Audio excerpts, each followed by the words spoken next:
দেখুন, আমরা তো অন্তত 15 তারিখ পর্যন্ত আমাদের এই যে অবস্থান বলুন বা আন্দোলন বলুন, সেটা তো আমরা চালিয়ে যাবই। সরকারকে বোঝানোর চেষ্টা তো করবই যে ওনারা যেন আমাদের জন্য অন্তত কিছু ভাবেন বা আমাদের জন্য আলাদা আশ্বস্তবাণী কিছু শোনান। কিন্তু এখনো পর্যন্ত সেটা পাইনি।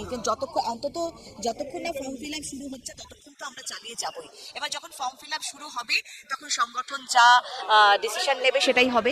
এক্ষুনি সেটা আমি বলতে পারছি না, কিন্তু up to form fill up পর্যন্ত 14ই জুন পর্যন্ত তো আমরা আমাদের আন্দোলন চালিয়ে যাবো। এটুকু আপনাকে আমি বলতে, সেটাই তো প্রশ্ন।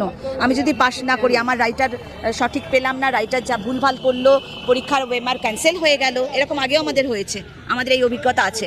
ঠিক করে লিখতে পারিনি, ঠিক ভুলভাল লিখেছে, যার জন্য ওয়েমার ক্যান্সেল হয়ে গেছে বা সে ফেল করেছে। তো এই ক্ষেত্রে এবারও যদি আমি আমার কথা বলছি, আমি অন্যদের কথা ছেড়ে দিচ্ছি, আমারও যদি ঠিক তাই হয় তাহলে আমার চাকরিটা চলে যাবে। তাহলে কি আমার পরীক্ষা বসা উচিত? বাংলা হান্টের আরো খবর দেখতে নজর রাখুন।